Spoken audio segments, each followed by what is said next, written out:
Lá no fundo, estão me ouvindo bem? Ok. Eu quero agradecer, em primeiro lugar, o convite para abrir esta série de palestras. Eu já estive várias vezes aqui, inclusive abrindo também, e é sempre uma satisfação muito grande me dirigir a esse tipo de audiência de jovens, muitos dos quais estão começando o estudo da física. E o que eu pretendo mostrar hoje é que a física está muito longe de ser o que vocês talvez imaginem, uma coisa acabada ou quase, um edifício já todo imponente, pronto, em particular com a interação que é a mais antiga que a física estuda, que é a gravidade. Eu espero que a gente vai começar com Newton, mas vamos terminar com vários problemas que não estão resolvidos até agora e que são extremamente misteriosos, fascinantes, mostrando a vitalidade da física. Vocês provavelmente ouviram falar, ou talvez viram o filme que tem esse mesmo título, Gravidade, e que tem a ver com uma série de peripécias na expedição feita por astronautas para consertar o telescópio Hubble. E em lugar de mostrar umas cenas desse filme, eu vou mostrar a cena real do que aconteceu ao consertar o Hubble. E também, tanto o filme como o que vocês vão ver, dão a ideia de que gravidade é uma coisa que a gente está tão acostumado que não presta muita atenção, mas é importante ver o que acontece quando não existe gravidade.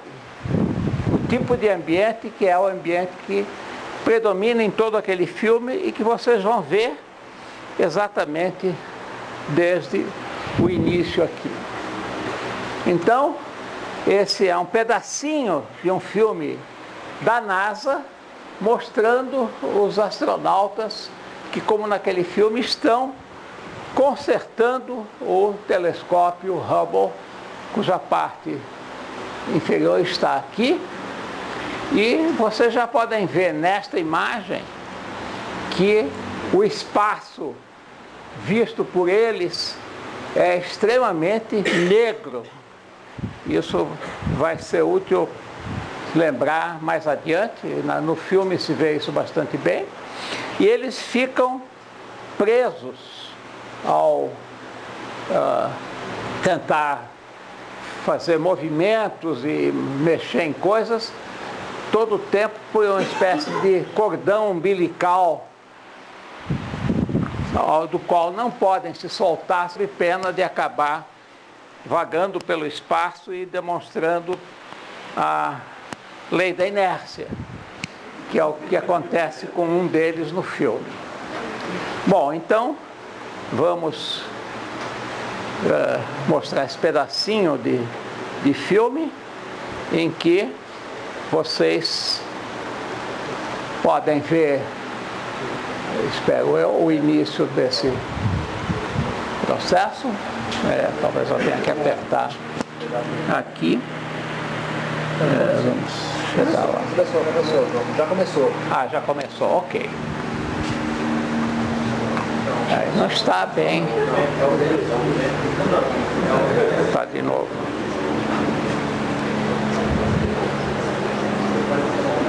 Esse filme, ele está passando numa velocidade, acho que é um problema aqui com o computador. Ok. Bom, vocês podem perceber o cuidado que eles têm que ter com qualquer movimento, inclusive estão carregando coisas que são extremamente pesadas. Aqui é o final em que eles entram na cápsula que os levou até lá, e também aí o movimento é movimento na ausência de gravidade. Bem, vamos então adiante e começar com Newton.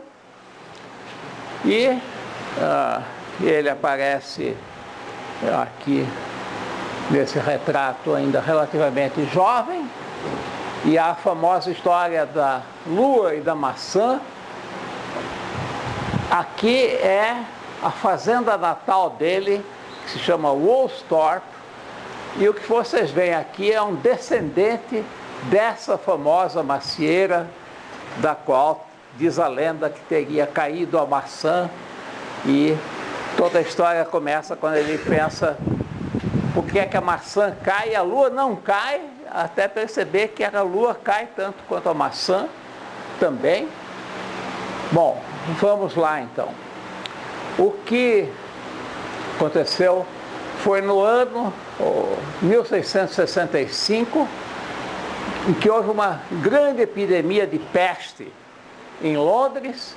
10% da população de Londres foi vítima e desapareceu dessa epidemia. Newton estava acabando de terminar a graduação na Universidade de Cambridge, e como a universidade foi fechada, ele voltou à sua fazenda natal e ficou lá na fazenda natal por 1 ano e meio, sem ter acesso nem à universidade nem a livros. Ele tinha 23 anos de idade, e aí ele está relatando, muitos anos mais tarde, o que ele fez durante esse período. Então, no princípio de 1665, ele encontrou, bom, eu vou dar a descrição moderna do que ele está dizendo, as fórmulas do que chamam hoje em dia o binômio de Newton e a série binomial, que é uma série infinita. E em maio desse ano, ele desenvolveu e inventou a fórmula de interpolação de Newton, como é conhecida hoje, e em seguida inventou o cálculo diferencial. No ano seguinte, no mês de janeiro, fez os primeiros experimentos com o prisma e o espectro da luz solar, que levaram à teoria dele das cores. E em maio inventou o cálculo integral. Agora vejam, no mesmo ano comecei a pensar na gravidade como se estendendo até a órbita da Lua. E da lei de Kepler sobre os períodos dos planetas, deduzi que as forças que mantêm os planetas em suas órbitas devem ser inversamente proporcionais ao quadrado das distâncias dos centros em torno dos quais as descrevem. Tendo então comparado a força necessária para manter a Lua em sua órbita com a força da gravidade na superfície da Terra, por exemplo, sobre uma maçã que cai, e encontrado que concordavam bastante bem entre si. Tudo isso foi nos 2 anos da peste, 1665-66, pois naquela época eu estava na flor da idade para invenções e me ocupava mais de matemática e física do que em qualquer época posterior. Quando ele diz que verificou que concordavam bastante bem, isso quer dizer que ele já sabia calcular a força gravitacional sobre uma maçã comparada com a da Lua e a da queda livre da maçã com a órbita da Lua, e, portanto, ele já tinha que ter formulado os princípios fundamentais da dinâmica, pelo menos no caso mais simples de órbitas circulares. Então, o que eu mostro em seguida é aqui a folha de rosto do tratado que foi publicado por ele em 1687, escrito em latim, os princípios matemáticos da filosofia natural, que é mais ou menos um sinônimo de ciência na época. E aqui está, o livro é todo em latim, mas aqui estão as famosas 3 leis de Newton, ou leis do movimento, ou axiomas. Primeira lei: todo corpo persevera ou persiste no seu estado de repouso ou de movimento uniforme retilíneo enquanto não estiver sujeito a uma força impressa. Segundo a lei, aí é o caso da presença de uma força, a mudança do momento, que é o que ele está chamando, o que hoje em dia chamamos momento ou quantidade de movimento, é proporcional à força impressa e se dá segundo a linha reta na direção impressa por essa força. E finalmente a terceira, que é a lei da ação e reação. A ação sempre é igual e contrária à reação, ou seja, existe no corpo duas ações em sentidos iguais e contrárias sempre. Muito bem.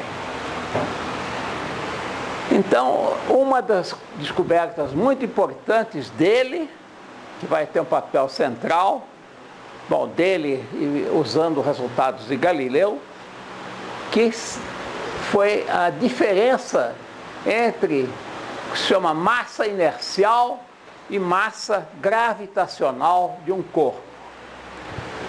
O que quer dizer essa diferença? O que é massa inercial? Aqui está uma ilustração, uma força aplicada a um corpo resulta, pela segunda lei, numa aceleração que é inversamente proporcional à inércia desse corpo. É muito mais difícil empurrar o automóvel do que seria uma bicicleta, um objeto que tem um coeficiente de inércia mais baixo. Então, a resposta à força aplicada é uma propriedade do corpo que define o seu coeficiente de inércia e que é o que a gente chama de massa inercial.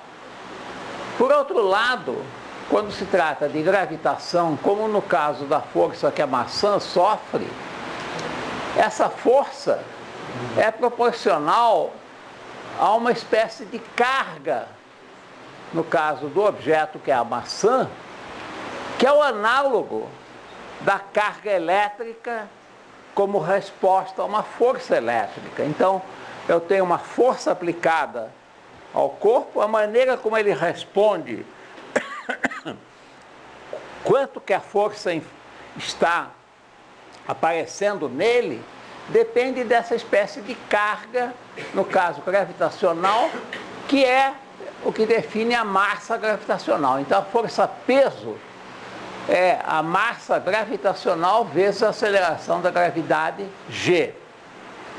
Bom, então, pela segunda lei, a aceleração é o peso dividido pela massa inercial, que por sua vez, o peso sendo a massa gravitacional vezes G, a aceleração da gravidade, a aceleração então depende da razão da massa gravitacional para a massa inercial de um corpo.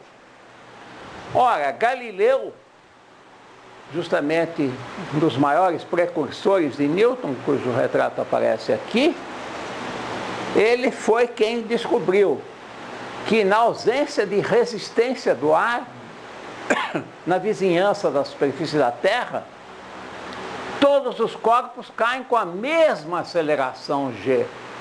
Então esse A é sempre igual a G, o que implica que a massa inercial é igual à massa gravitacional.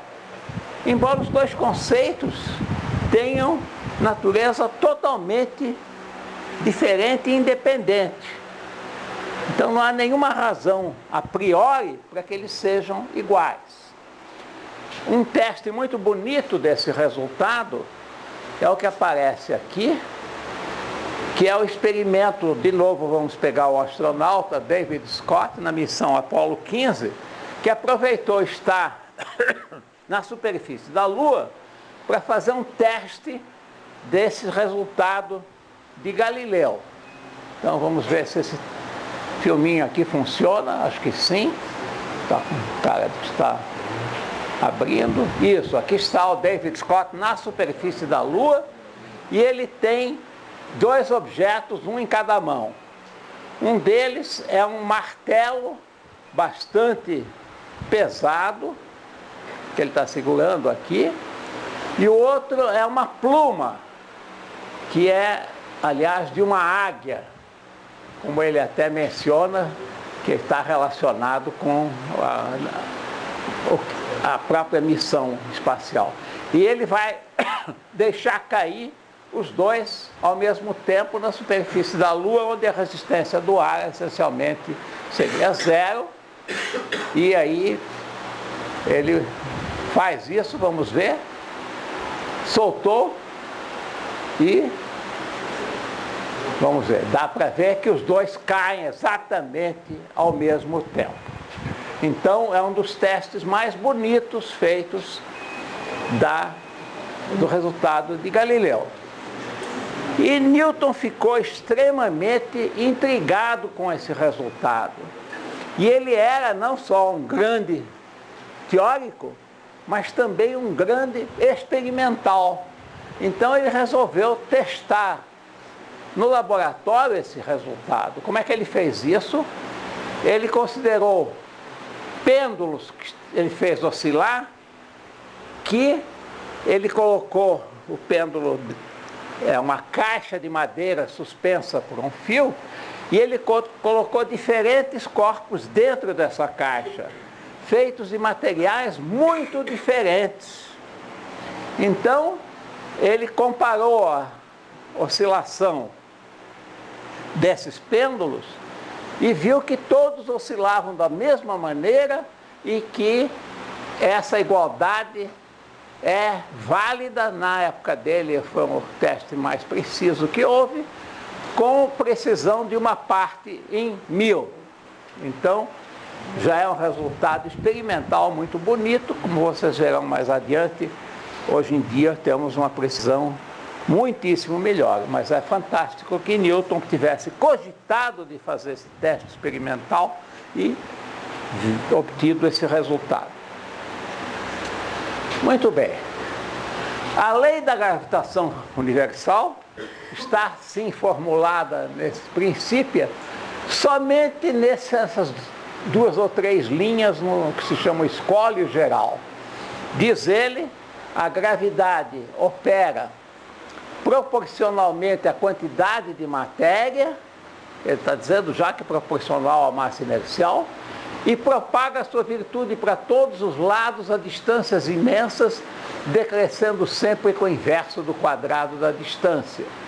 Então aqui está a formulação matemática, temos 2 corpos 1 e 2, separados por uma distância aqui vetorial R12, apontando de 1 para 2, e a lei diz que a força sentida por um devida ao corpo 2 é uma constante, que é o que se chama constante gravitacional G maiúsculo. Aqui é proporcional a cada uma das massas, inversamente proporcional ao quadrado de distância, e a força que 2 exerce sobre 1 está dirigida de 1 para 2, e é igual e contrária, pela terceira lei, à força que o corpo 1 exerce sobre o corpo 2. Por que é que ela é universal? Newton diz a distâncias imensas, porque ele já predisse movimento de cometas e planetas, começando pela Lua, satélites, e um dos grandes triunfos da mecânica de Newton foi bem depois da morte dele, já em 1845, por irregularidades, desvios na órbita de planetas mais próximos do Sol, perceber que aí foi conjecturado que havia um planeta ainda não observado e foi predito onde ele deveria estar, onde deveria aparecer, e observando com os telescópios se verificou que lá estava ele, é o planeta Netuno. Então foi uma grande predição feita pela mecânica de Newton. Essa constante G maiúsculo foi medida primeiro num experimento feito por Cavendish, e bem mais tarde do que a morte de Newton também, já perto de 798, de 1800, que é usando o que se chama uma balança de torção. Aqui tem um fio de torção e uma espécie de haltere com duas massas M pequeno nas pontas, iguais, e colocam-se simetricamente duas massas bem maiores, M grande, na vizinhança. Elas vão exercer forças iguais e contrárias sobre essas massas e, portanto, gerar o que se chama um torque, fazendo girar esse haltere, e isso produz um desvio que está relacionado com a força de torção sobre aquele fio. Então dá para medir calibrando o valor dessas forças e o valor de G, que aqui está o valor bastante moderno já, 2010, enfim, 6,7 aproximadamente, vezes 10 a menos 11 newtons, em termos de massa por quilograma ao quadrado. Essa mesma balança, que é extremamente sensível, foi usada já perto do fim do século XIX por um cientista chamado Eötvös, que fez aquele experimento de Newton, mas mostrou que a massa inercial e gravitacional são iguais, com a precisão agora de uma parte em 100 milhões, 10 a menos 8. E Brzezinski e Spanov, em 71, viram que isso é verdade com a precisão 10 à potência menos 12. Então é fantasticamente bem testada a igualdade da massa inercial e da massa gravitacional. Bom, entre muitos fenômenos que foram explicados por Newton nos Princípia foram as marés. Então, de onde vêm as marés? Bom, há mais de uma componente, há uma componente do Sol, mas a componente mais importante é a atração gravitacional da Lua. A Terra tem os oceanos circundando, digamos que a Lua está nessa direção, então ela atrai a água na vizinhança da sua direção, onde ela está, para fora, então puxa a água para fora da Terra, e por outro lado, puxa a Terra no extremo oposto para fora dessa massa d'água, de tal maneira que se cria uma protuberância desse lado e também do outro.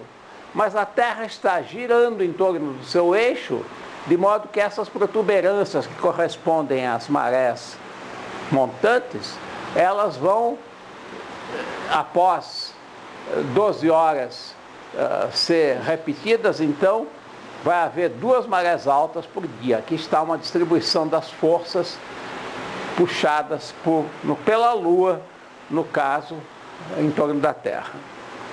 Essas forças de maré, nós vamos falar delas daqui a pouco mais. Bem, outra figura que se encontra no Princípia é esta que está aqui, a reprodução exata do que Newton colocou. Ele está imaginando que existisse aqui na Terra uma montanha muito alta, da qual estão sendo feitos lançamentos de corpos que estão sofrendo então a ação da gravidade.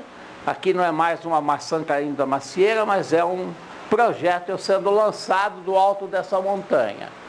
Então, para pequenas velocidades de lançamento, vão descrever como, caso, por exemplo, de um canhão perto da superfície, uma trajetória parabólica de queda. Essa parábola vai se abrindo mais e mais à medida que a velocidade de lançamento vai aumentando.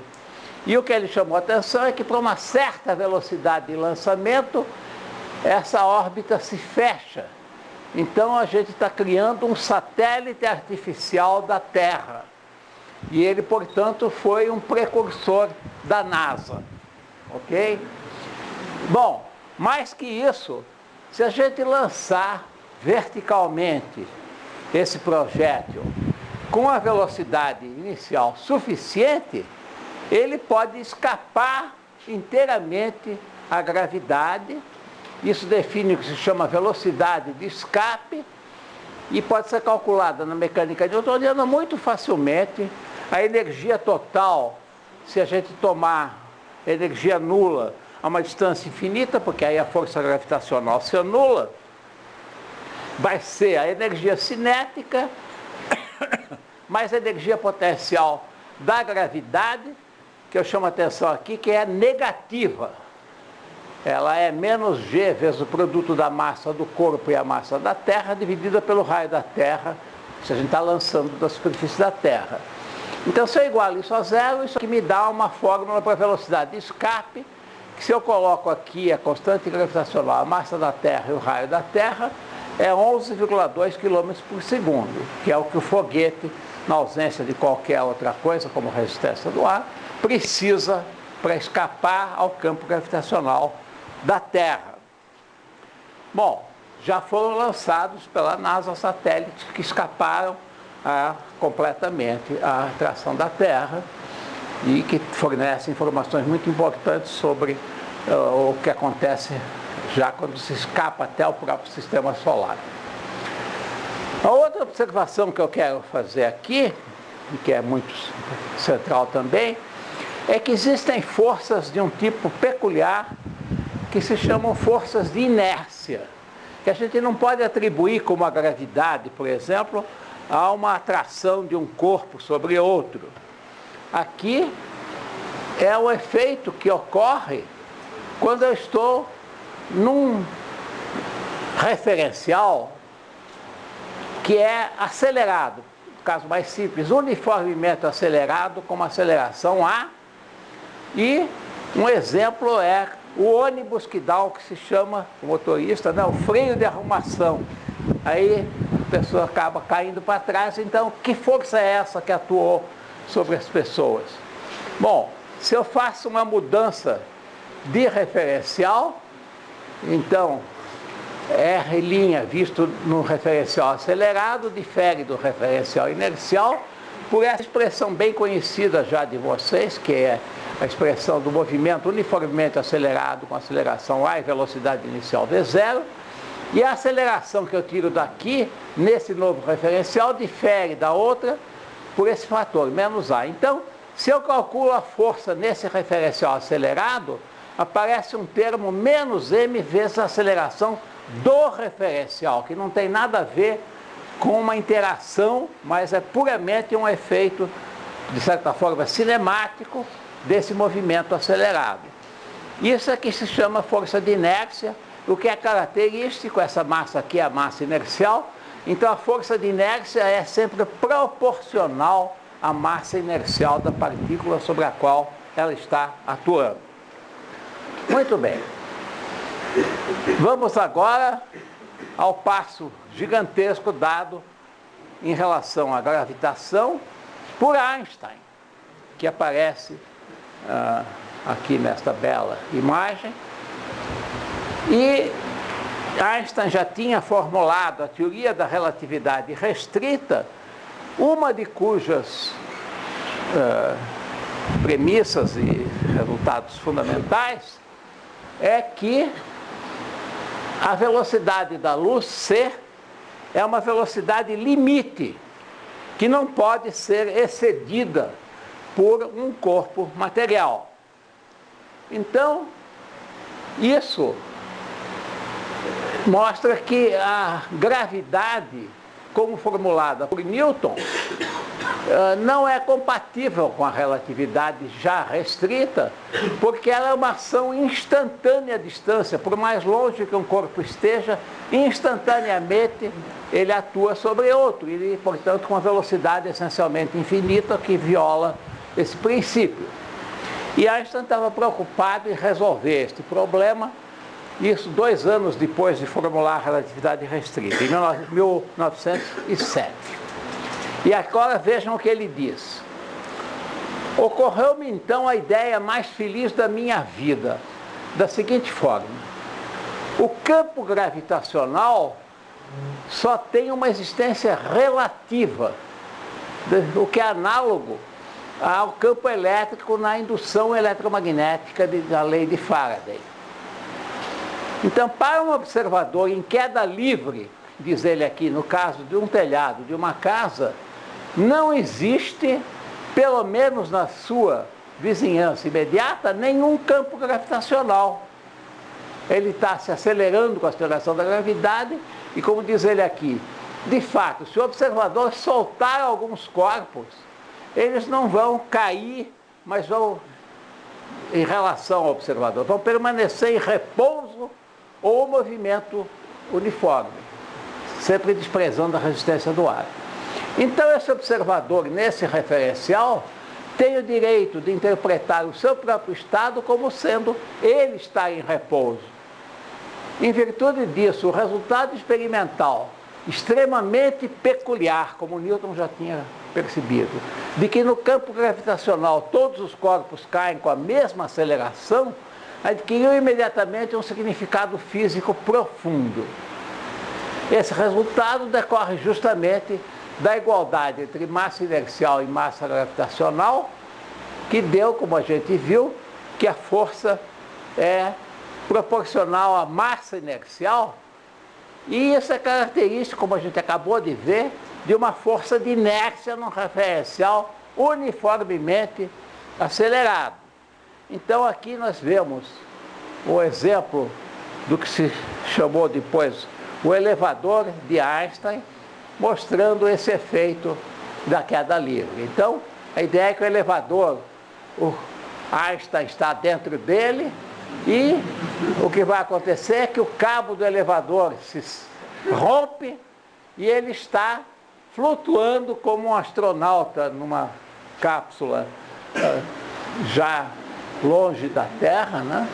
E ele então percebe que bom, agora aqui ele vai estar localizado num foguete, isso tudo vale no foguete, como os astronautas fazem, mas se o foguete se é ligado o reator e faz impulsionar o foguete, aí sim essa aceleração vai fazer com que ele caia e, para todos os efeitos, ele vai se sentir como num campo gravitacional. Então, a gravidade aparece como uma força de inércia, nesse caso, e o que ele está dizendo, num pequeno referencial como esse elevador ou a cápsula do astronauta, que está em queda livre no campo gravitacional, com aceleração, portanto, menos g, desaparece os efeitos do campo gravitacional sobre a partícula. Bom, aí ele resolveu propor uma generalização dessa ideia, que é o chamado princípio de equivalência, isso é de 1908, diz o seguinte: num recinto suficientemente pequeno para que o campo gravitacional dentro dele possa ser tomado como uniforme, e em queda livre dentro desse campo, todas as leis físicas são as mesmas que num referencial inercial na ausência do campo gravitacional. Então, essa ideia da queda livre do Galileu ou desse elevador, ele agora está aplicando para todas as forças existentes na natureza. Por que ele diz que o recinto tem que ser muito pequeno? Então, se não é muito pequeno, aqui está a Terra, e vamos pensar num elevador gigante que está aqui, aí não é mais verdade que não há, que desaparece a força gravitacional, porque nesse caso, se eu tenho dois pontos muito separados, como este e este, eles vão estar se dirigindo para o centro da Terra, então as trajetórias deles vão se aproximar. E se um está bem mais longe que o outro na mesma vertical, a força sobre o que está mais longe é menor do que a outra. Então, dá para detectar força gravitacional verdadeira usando um par de corpos, não só um. No caso da eletricidade, basta um corpo de prova carregado para sentir a força. Para a gravitação, o corpo de prova são dois. Okay? Então, essas forças tem a ver exatamente com a maneira diferente que as forças se propagam em diferentes direções e distâncias, e são chamadas forças de maré. É a força de maré que mede a gravidade verdadeira em contrapartida com a aceleração uniforme. Bom, então, aplicações imediatas desse resultado. Uma delas é que um campo gravitacional desvia a propagação da luz. Se eu considero dois referenciais, um deles é o referencial do elevador em queda livre, e o outro é uma pessoa de fora que está assistindo a essa queda, no referencial do elevador, a luz vai obedecer à propagação na ausência de campo gravitacional, quer dizer, ela vai se propagar em linha reta de uma parede para a parede oposta. Mas vista do referencial de fora, ela está seguindo uma trajetória parabólica, então está sendo desviada pelo campo gravitacional. Para que esse desvio seja visível, é preciso ter uma força gravitacional grande. Então, o Sol tem uma massa suficiente para defletir um raio luminoso, apreciavelmente se ele passa bastante perto do Sol. Mesmo assim, não é um desvio muito grande, é menos do que 2 graus de Acre, 1,75 graus. Como é que se pode observar isso? A ideia de Einstein foi que poderia ser observado durante um eclipse do Sol, porque, de outra maneira, esse efeito é ofuscado pela própria luz do Sol. Mas durante o eclipse, nós temos um fundo escuro, então a ideia é que estrelas que apareciam, de certa maneira, antes do eclipse, vão aparecer em posições ligeiramente diferentes durante o eclipse. E esse foi o grande teste que foi feito em 2 expedições comandadas pelo astrônomo inglês Eddington, em 1919, logo após o final da Primeira Grande Guerra. E o resultado confirmou a predição de Einstein, o que foi um triunfo extraordinário. A partir daí ele praticamente foi endeusado como a pessoa que corrigiu Newton. Realmente, pela primeira vez, mostrou que havia mais na gravitação do que Newton tinha formulado, e foi, então, um triunfo muito grande da relatividade geral. Além disso, dá para prever que um campo gravitacional também, para um raio luminoso monocromático, quer dizer, com uma certa cor, que significa uma frequência de oscilação da luz, essa frequência muda no caso do campo gravitacional e ela se desloca na direção para o vermelho. Basta pensar no nosso elevador aqui pequeno em queda livre, e eu imagino que eu tenho uma fonte de luz aqui no chão que manda luz verticalmente. Digamos que essa parede aqui é transparente, ela passa do lado de fora, aqui está o ponto de emissão e aqui está o ponto P do lado de fora. Vista de dentro do recinto, o tempo que isso demora é a altura do elevador dividida pela velocidade da luz. Mas vista de fora com outro referencial, o ponto que é a fonte de luz está se afastando com uma velocidade gt no instante t. Então sofre um efeito Doppler, como a sereia de uma ambulância que está se afastando, que a gente ouve que tem um tom, nesse caso, mais agudo, e a gente vê então que a frequência é alterada dessa maneira. Ela depende da altura, que no fim depende da diferença de potencial gravitacional entre os 2 pontos. Então, pensando nessa fonte de luz como a luz emitida por um átomo, que é a base do relógio atômico, a gente conclui que o campo gravitacional afeta a marcha de um relógio. Eu posso pensar nessa luz sofrendo reflexões entre esses 2 pontos e define um período de oscilação do relógio que vai ser modificado pelo campo gravitacional. Isso é uma correção muito pequena, mas todos os aparelhos que usam GPS precisam dessa correção para dar o resultado correto. Então, todos que têm aí um celular ou no seu carro um aparelho com GPS estão usando a relatividade geral e essa mudança de marcha do relógio. Muito bem, mas isso não é tudo não.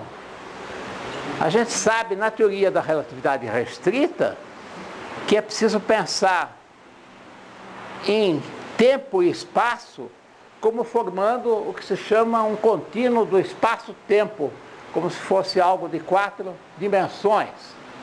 Então, o campo gravitacional não só afeta intervalos de tempo, mas afeta também distâncias espaciais. E o exemplo que o próprio Einstein usou é este. Digamos que eu tenho uma plataforma girante, ok? Está girando com uma certa velocidade angular constante. E eu vou medir qual é a circunferência dessa plataforma usando uma régua, ok? Ou um conjunto de réguas que vai cobrir toda a circunferência. E notem aqui o seguinte, essas réguas estão se movendo na sua direção longitudinal. Pela relatividade restrita, elas sofrem uma contração. O comprimento da régua vai diminuir, multiplicado pela raiz quadrada de 1 menos beta ao quadrado, onde beta é a razão da velocidade de rotação para a velocidade da luz, e, portanto, essas réguas têm um comprimento menor em rotação do que em repouso. Por outro lado, o raio está numa direção transversal ao movimento, e na direção transversal não existe contração de Lorentz. Então, a razão da circunferência para o raio aumenta, nesse caso, a circunferência é maior do que 2πr. O mesmo conjunto de réguas não dá para cobrir a circunferência toda devido à contração de Lorentz. Então, a geometria num referencial acelerado passa a ser não euclidiana. E isso é bem típico do que acontece num espaço que tem curvatura. Vamos ver isso no caso de um espaço bidimensional, uma superfície. Aqui está um exemplo que é o que se chama uma cela, ou que tem uma geometria chamada hiperbólica. Vocês veem aqui que a circunferência vai ser também, como aqui, maior do que 2π vezes o raio. Além disso, outro resultado da geometria euclidiana, que a soma dos ângulos internos de um triângulo é 180 graus, também deixa de valer, ela passa a ser menor do que 180 graus. Porque um segmento de reta tem que ser a distância mais curta entre dois pontos. Sobre a esfera, isso é o que se chama uma linha geodésica, quer dizer, uma linha curva. Por exemplo, no caso da Terra, paralelos e meridianos são linhas geodésicas, que é o análogo da linha reta, numa superfície curva. Então, isso significa que não só o intervalo de tempo, mas distância espacial sofre alteração num campo gravitacional. É como se ele estivesse mudando a curvatura do espaço-tempo. E essa foi a grande ideia de Einstein. Gravidade representa a curvatura do espaço-tempo e ela atua sobre uma partícula porque a partícula já tem a ver com o princípio da minimação, que é válido na própria física não relativística. A ação ao longo de uma trajetória, nesse caso é um mínimo, então representa uma geodésica. Então, eu tenho que distorcer a geometria, a gravidade equivale a uma curvatura do espaço-tempo, e o corpo, nesse espaço-tempo curvo, descreve uma órbita que é uma geodésica. Então, aqui está uma ideia sobre isso, no caso de uma superfície em 2 dimensões. e ela está coberta por, vamos pensar nela como se fosse uma espécie de placa de borracha que vai ser distorcida pela presença de uma massa, criando então uma curvatura da superfície. E agora, se eu jogar uma bolinha, ela vai sentir essa curvatura e vai descrever uma trajetória em torno dessa massa, simplesmente porque ela está seguindo uma linha geodésica nessa superfície curva. Então, se isso aqui é o Sol no centro, e aqui está a Terra, isso aqui representa a órbita da Terra em torno do Sol na teoria da relatividade geral. No espaço-tempo, que aqui está representado só em 3 dimensões, então o espaço tem 2, mas o tempo é esse eixo vertical. Aqui está o movimento da Terra em torno do Sol. Ela está descrevendo uma espécie de hélice, que é o que se chama linha de universo, que é a tal linha geodésica. Então, o físico John Wheeler descreveu isso da seguinte maneira: a presença de matéria dita ao espaço-tempo como deve se encurvar. E o espaço-tempo curvo dita a matéria como se mover. É como a relatividade geral descreve a gravitação, e é uma das teorias mais bonitas jamais inventadas em toda a história da ciência. Aqui está um exemplo de como se altera a distância infinitésima entre 2 pontos, o quadrado dela, que é o chamado elemento de linha, tem termos numa geometria esfericamente simétrica. Então, se é esfericamente simétrica, só vai mudar a curvatura na direção radial. Então, a distância dr ao quadrado tem um efeito de curvatura dado por um certo coeficiente A de R, ao passo que o tempo muda, como a gente acabou de ver, por um outro fator que também depende da distância. Então, esses fatores A e B, que são os coeficientes que se chama métrica do espaço-tempo, são o que representa o campo gravitacional na teoria da relatividade geral. Então, as equações de Einstein da relatividade geral, que ele formulou originalmente em 1915, eu estou descrevendo de uma maneira muito compacta a questão.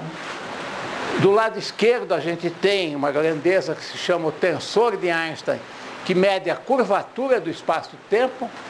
Do lado direito a gente tem a matéria que produz essa curvatura através do que se chama tensor de massa-energia, ou matéria-energia. Aqui está a constante gravitacional, a velocidade da luz. Essas são as equações de Einstein de 1915.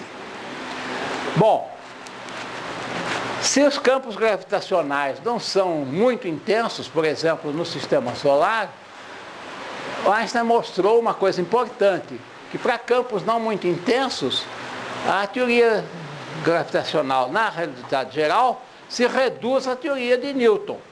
Então é uma aproximação para baixos campos gravitacionais. Mas assim mesmo dá correções à teoria de Newton. Por exemplo, se sabia o corpo que está mais perto do Sol, planeta mais próximo, que é Mercúrio, já se sabia há muito tempo que a órbita de Mercúrio, ela não se fecha, ela sofre o que se chama um movimento de precessão, e o periélio, que é o ponto onde está mais perto do Sol, sofre um desvio. Esse desvio, a predição de Newton tinha que ser corrigida, já tinha sido observado, por uma correção muito pequena, são perto de 43 segundos de arco, que é um ângulo muito pequeno, por século.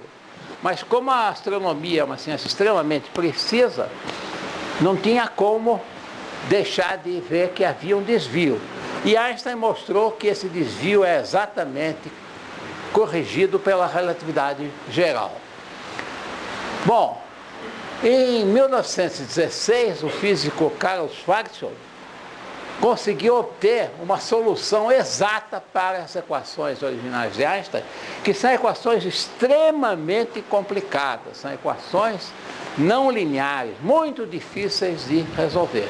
Mas ele conseguiu uma solução exata num caso muito simples, que é uma só massa pontiforme em todo o espaço, que cria um campo gravitacional estático, independente do tempo, e aí aqueles dois coeficientes que definem a métrica são dados por estas fórmulas que se chamam métrica de Schwarzschild.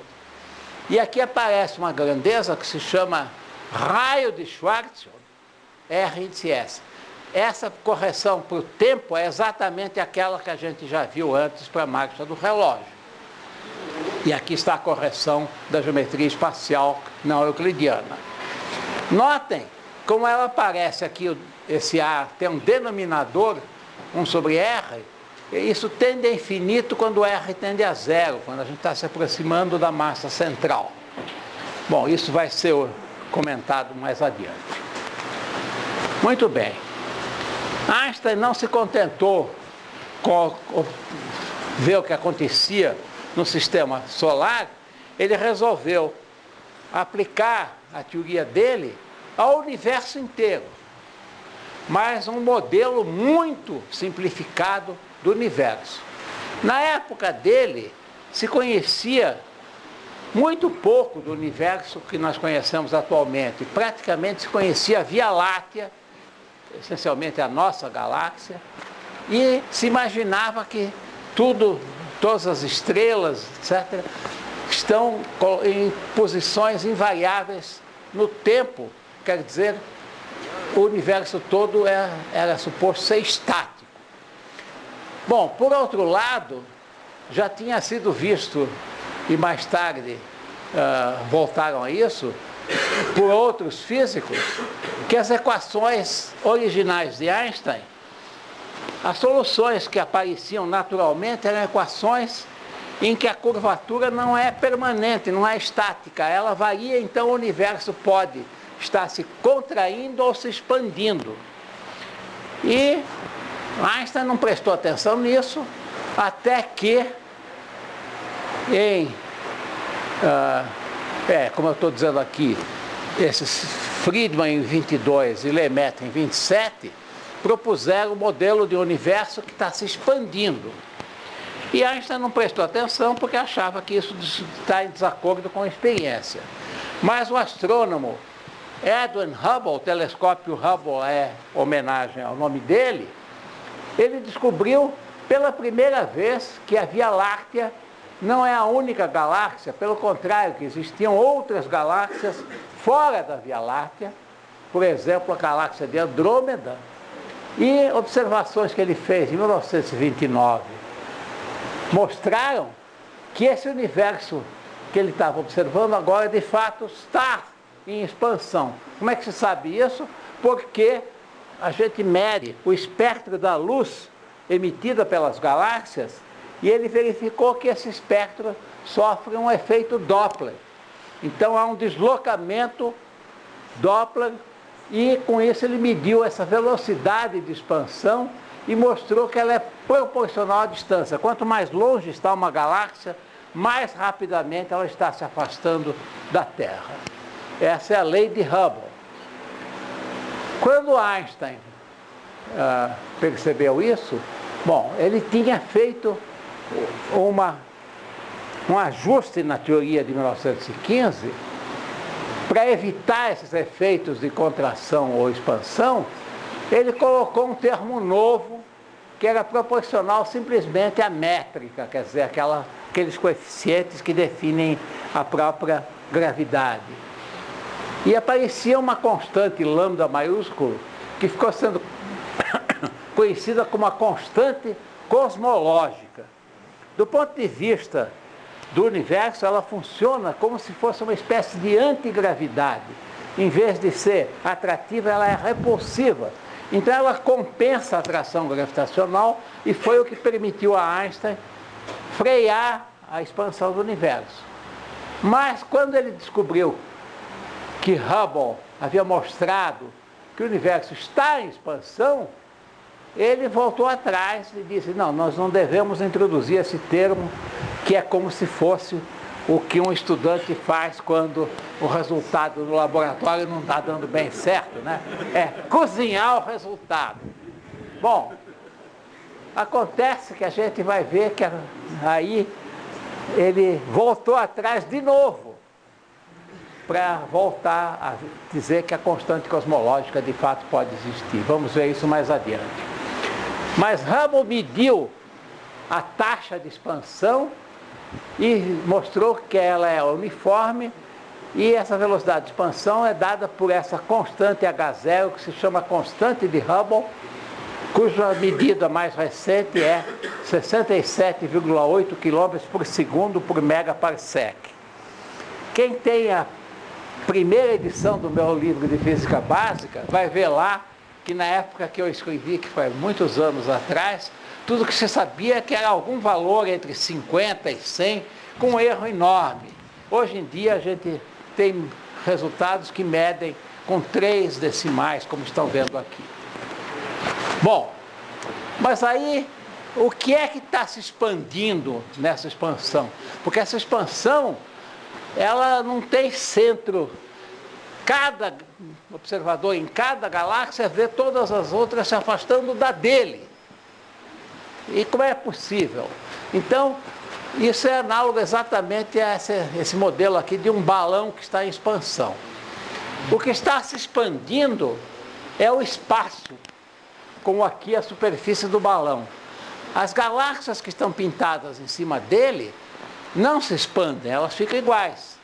Mas quando o balão, que é o espaço, expande, a distância de cada uma vai aumentando em relação às outras, de qualquer galáxia que a gente olhe. No caso do balão, dá para ver isso claramente. Bom, então, se o universo está se expandindo nessa direção, se a gente vai voltar atrás no tempo, ele estava se contraindo. Se a gente vai voltando suficientemente para trás, o que é que vai acontecer? Vai acontecer que vai existir um tempo para o qual é como se tivesse se contraído num ponto único. E aquela termo de gravidade que aparece se torna infinito. É uma singularidade, o que quer dizer, na realidade, que as equações não são mais válidas, tá? Tem que haver algum efeito novo. Essa singularidade inicial é o que se chama o Big Bang, a grande explosão, e pela constante de Hubble, ela ocorreu perto de 13,8 bilhões de anos, que é então o que se chama a idade do universo.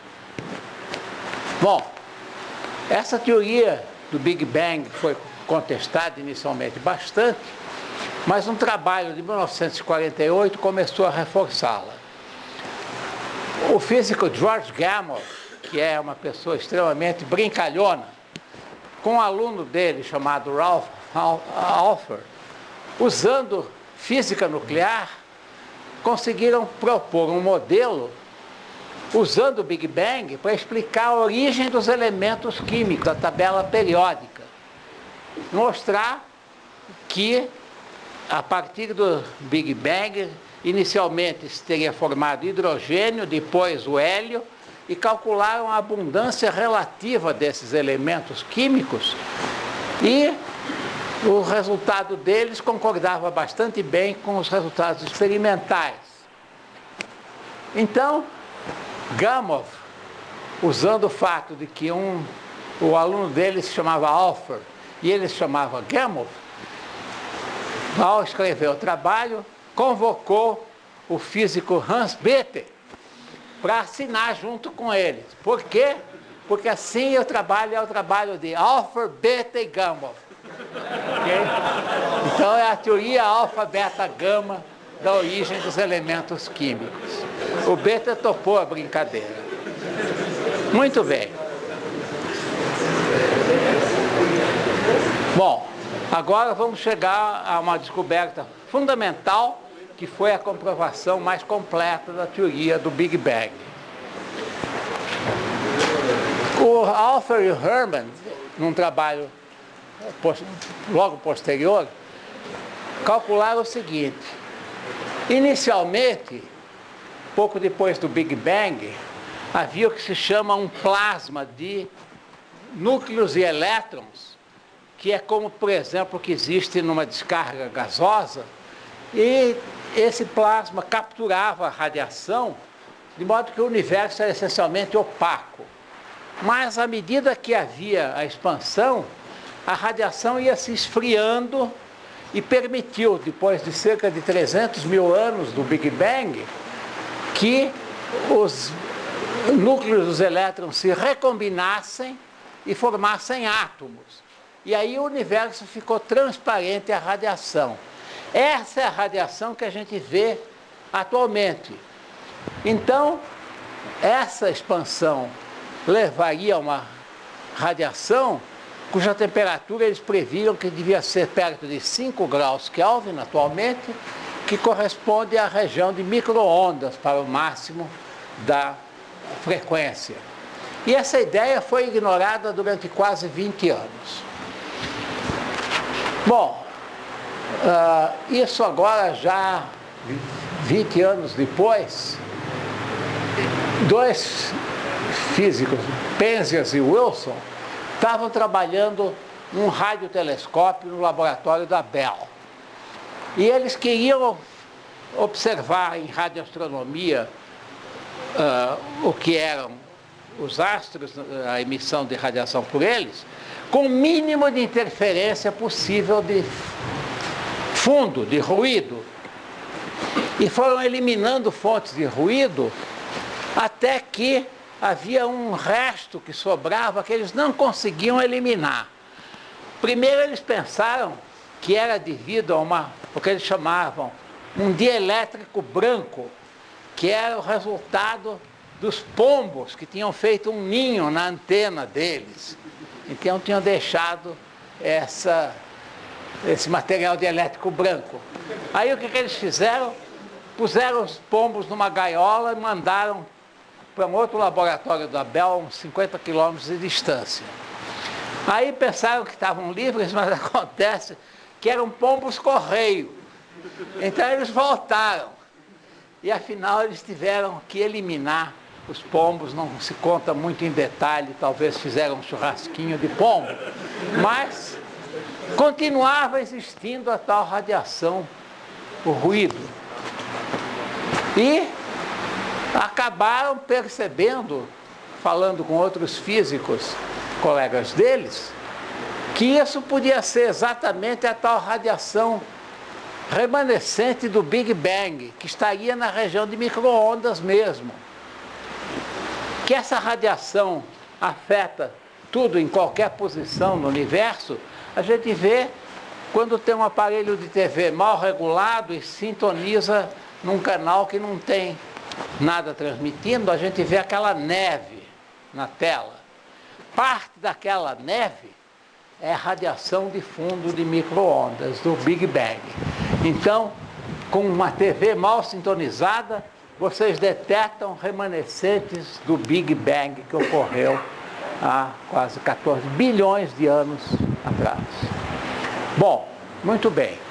Atualmente a temperatura é 2,73 graus Kelvin e pode-se medir o espectro dessa radiação e o resultado, de novo, parece um experimento de calor de laboratório, porque dá um ajuste perfeito numa curva, que é a curva do espectro da radiação térmica proposto por Max Planck, que foi a origem, aliás, da teoria quântica. Aqui, os pontos concordam tão perfeitamente que é impossível ver, teria que aumentar mais ou menos 500 vezes a representação de cada ponto para que se percebesse que não está exatamente sobre a curva. Bom, com esse trabalho, Penzias e Wilson ganharam o Prêmio Nobel de 1978, muito justamente porque foi uma revolução na cosmologia. Tudo que eu vou contar a partir daí foi consequência dessa descoberta. Bom, aí foi mandado pela NASA uma missão espacial chamada COBE, o nome significa Cosmic Background Explorer, explorador da radiação de fundo cósmica, para ver se realmente a radiação é, como parecia ser, extremamente uniforme, isotrópica em todas as direções, sem qualquer flutuação de intensidade. E o que eles viram é que não, que de fato existem muito pequenas flutuações. As flutuações são tão pequenas, são justamente da ordem de uma parte em 100 mil. Então foi um resultado fantástico detectá-las. E isso mais uma missão posterior, o WMAP, Wilkinson Microwave Anisotropy Probe, foi verificar se essa radiação, então, essas flutuações são isotrópicas e não são bem isotrópicas. O mapa mais preciso, que é o mais recente, leva a essa distribuição em que as diferentes cores representam flutuações de intensidade da radiação. Isso, num álbum de família, é o que a gente cola na primeira página. É a imagem do universo quando era bebê, porque é a luz mais antiga que chegou a ser emitida quando o universo se tornou transparente. E como vamos ver, cria problemas muito sérios. Muito bem. Vamos falar um pouquinho agora de buracos negros, que são outra consequência da relatividade geral. Já em 1783, ainda na gravitação newtoniana, John Mitchell usou a teoria corpuscular da luz e aquela fórmula que a gente achou lá atrás da velocidade de escape para fazer a seguinte conta. Vamos pensar que eu tenho uma estrela com a massa do Sol e perguntar que raio ela precisa ter para que a velocidade de escape seja a velocidade da luz. Com a ideia seguinte: se o raio for maior, a atração gravitacional de Newton é tão grande que a luz não consegue escapar. Se ela não consegue escapar, a gente não vê mais esse corpo celeste. Então, a ideia deles é que existiriam estrelas negras que seriam invisíveis. E, de fato, naquela métrica de Schwarzschild, justamente como eu chamei a atenção, quando o raio é igual ao raio de Schwarzschild, se acha essencialmente o mesmo valor que por essa fórmula extremamente elementar. Só que o Sol, para ser uma estrela negra, teria que ter um raio de 3 km, que obviamente é muitíssimo inferior ao raio do Sol. Então, muito antes de chegar nesse raio, eu não posso mais tratar o Sol como uma massa pontiforme. Isso não se aplica a ele. Bom, em 1939, Oppenheimer e Snyder estavam estudando como é que evoluem as estrelas à medida que elas vão gastando o seu combustível, que é o que as mantém acesas, que é um combustível nuclear, são reações termonucleares.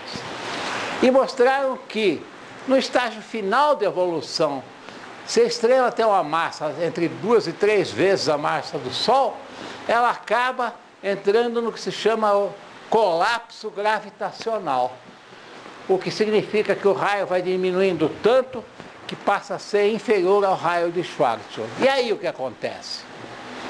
Acontece o que Mitchell tinha imaginado. A atração gravitacional é tão intensa que nenhuma partícula, em particular as de luz, os fótons, consegue escapar a ela. Então se forma um buraco negro.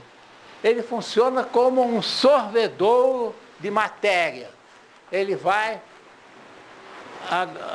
aglutinando nele tudo que está ao redor, que é capturado, seja poeira, seja radiação, ou mesmo estrelas inteiras que estão próximas. Então, forma-se em torno dele o que se chama um disco de agregação, que está representado nessa imagem, que é puramente,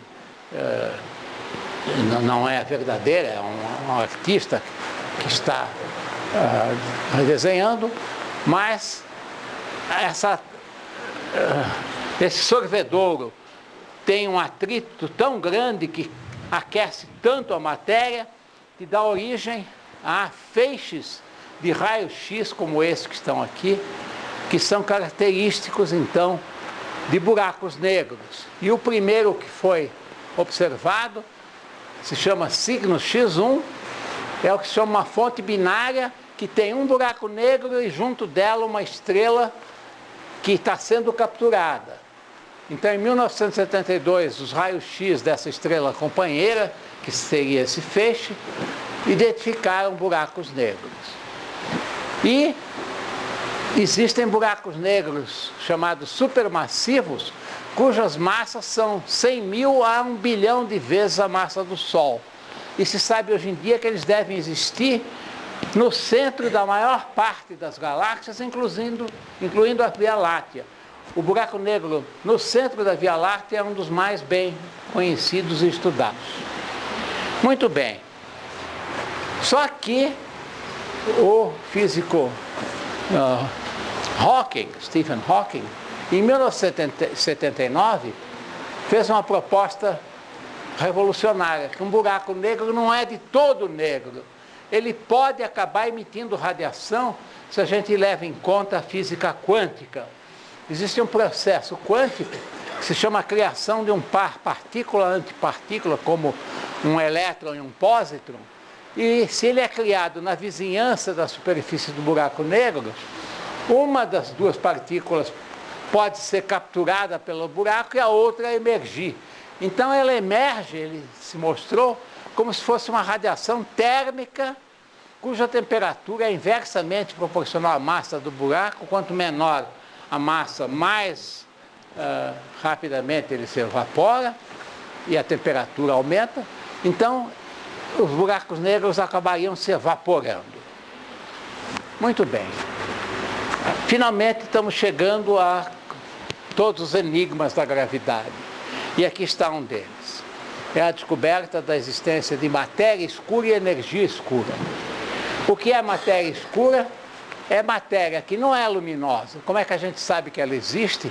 É pelos efeitos gravitacionais, um dos quais é que ela produz desvios de raios luminosos que funcionam como lentes gravitacionais. Isso significa simplesmente que é como a atmosfera quando está em temperaturas desiguais na vizinhança da superfície da Terra. Ela fica com o índice de refração variável e desvia raios luminosos e dá origem ao que a gente chama de miragens. Por exemplo, a famosa miragem no deserto, que leva a imaginar que se achou um oásis. O análogo disso na gravitação é que imagens de galáxias vistas através de massas gravitacionais grandes sofrem desvios e acabam produzindo esses efeitos que permitem detectar a presença da matéria escura dessa maneira. Aqui está um exemplo chamado aglomerado Bala, que resultou de uma colisão entre dois aglomerados de galáxias e um foi atravessando o outro. E o que aconteceu é que há uma parte que é matéria escura, mas que não se vê, então a distribuição está aqui em azul, e outra que emite raios-x que são visíveis. Então, isso é um exemplo direto da matéria escura. E a energia escura? A energia escura foi descoberta por trabalhos desses três físicos que ganharam o Prêmio Nobel em 2011, que verificaram que a velocidade de expansão do universo não é constante. Ela está se acelerando, como está sugerido aqui, e para isso eles usaram como padrão estrelas chamadas supernovas tipo 1A, que permitem medir essa velocidade. Bom, então, eles atribuíram essa nova energia, essencialmente, que produz a aceleração, a uma forma que se chama energia escura.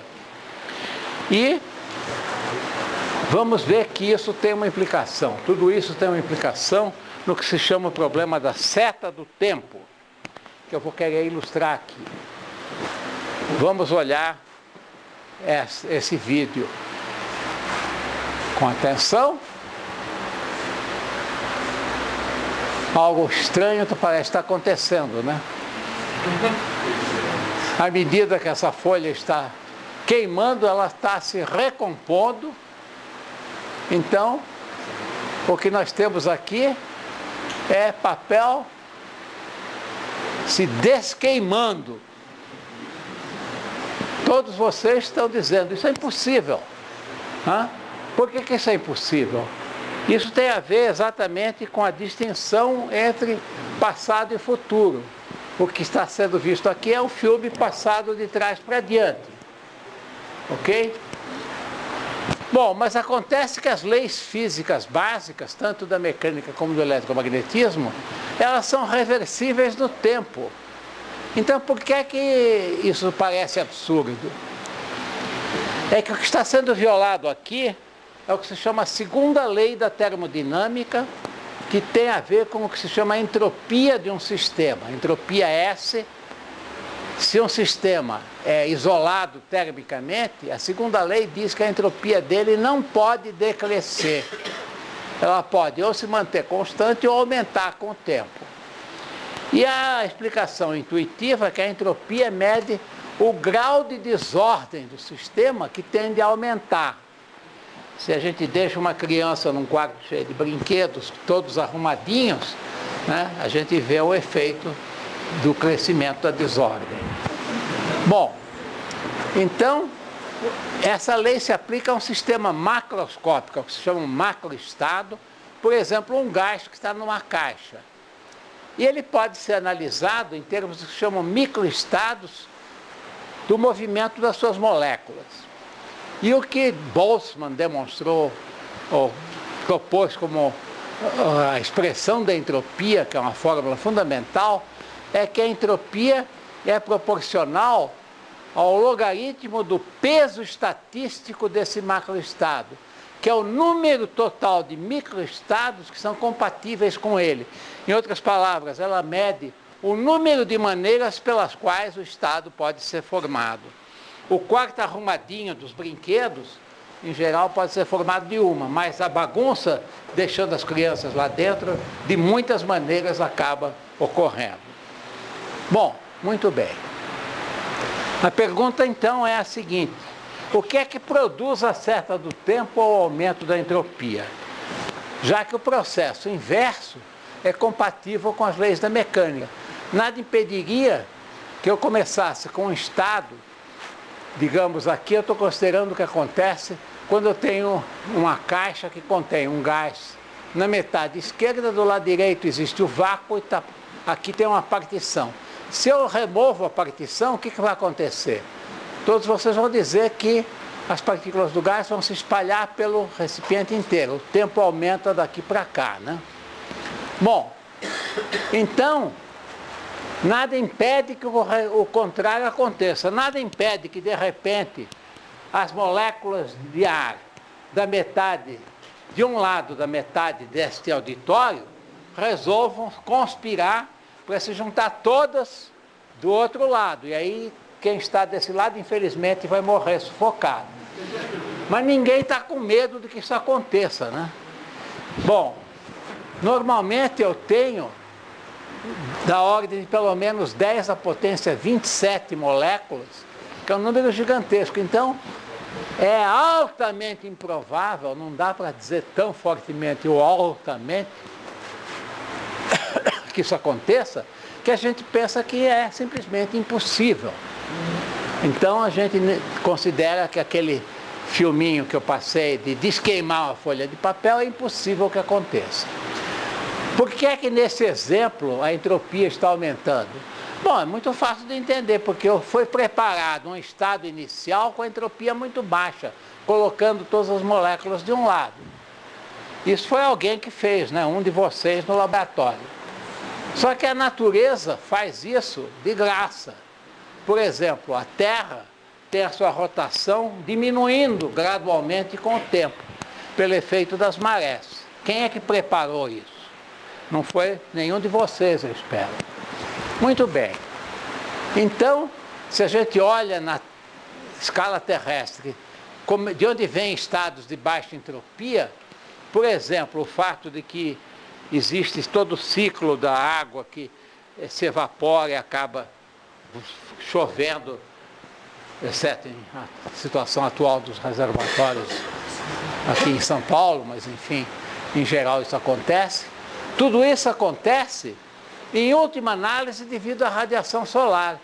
A própria vida vem da radiação solar, é ela que sustenta a vida, porque a gente se alimenta essencialmente do que se chama entropia negativa ou informação, que é alimentos que são originários da fotossíntese, que por sua vez vem da energia solar. Bom, a energia solar está em equilíbrio a energia que vem do Sol e que ele manda de volta à Terra. Só que ela vem do Sol essencialmente com fótons de luz visível, de alta energia. E ela é devolvida com fótons no infravermelho. Esse é o efeito estufa, cuja entropia é muito maior. E a razão disso é que o Sol é um foco muito quente num céu escuro, como o céu que a gente viu naquela imagem do telescópio Hubble sendo consertado. Então, como é que o Sol se mantém? Pelas reações termonucleares, que vêm da origem do Sol no Big Bang. E a conclusão é que a origem da seta do tempo é o próprio Big Bang. E como é que dá para entender isso?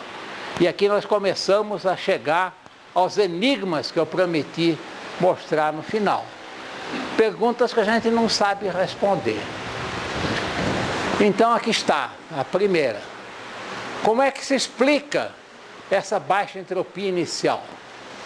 Vamos comparar aquela ideia do gás que está todo concentrado numa parte de um recipiente e eu solto ele, ele vai se espalhando, espalhando e acaba enchendo todo o recipiente. Isso é um processo térmico.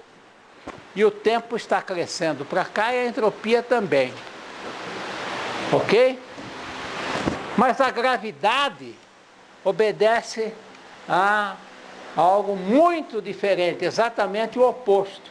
Como a gravidade é uma interação sempre atrativa, se eu começar com essa situação uniforme, que é essa aqui, o que vai acontecer é que a gravidade vai ir agregando os corpos, as partículas vão se juntando cada vez mais.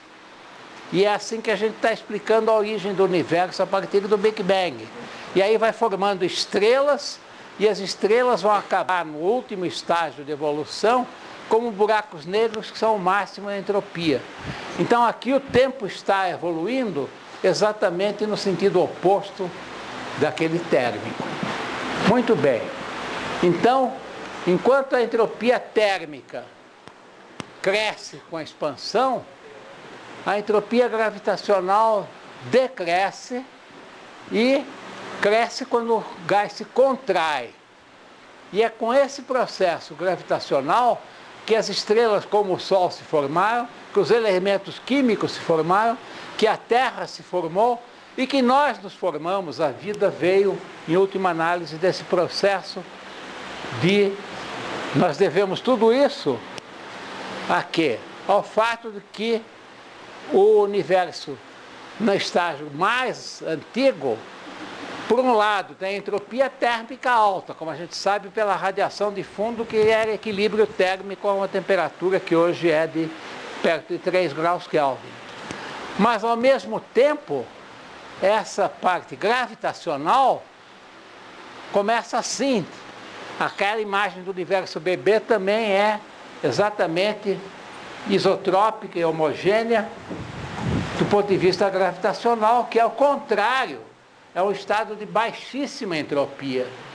Então, é a baixíssima entropia gravitacional original que é que dá origem à seta do tempo.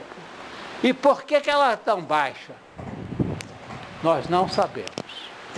Ok?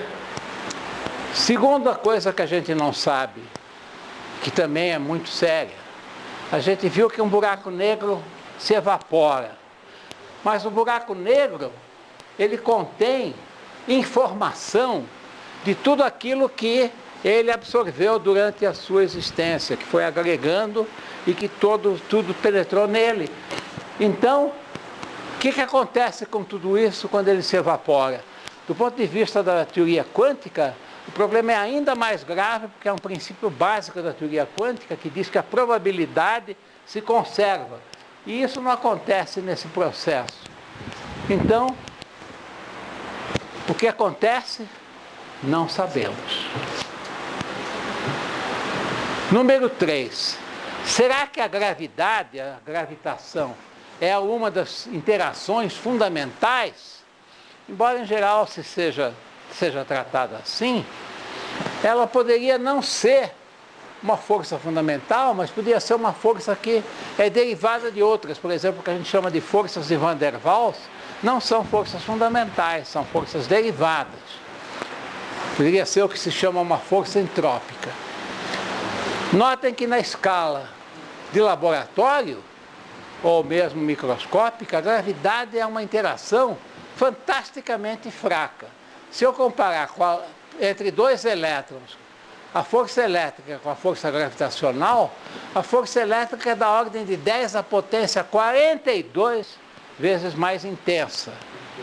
Ok? Então a gravitação é tão fraca a curta distância que ninguém sabe se ela continua obedecendo às leis que a gente conhece para distâncias atualmente menores do que 1 micron. Não há experimento porque é muito difícil eliminar as outras interações.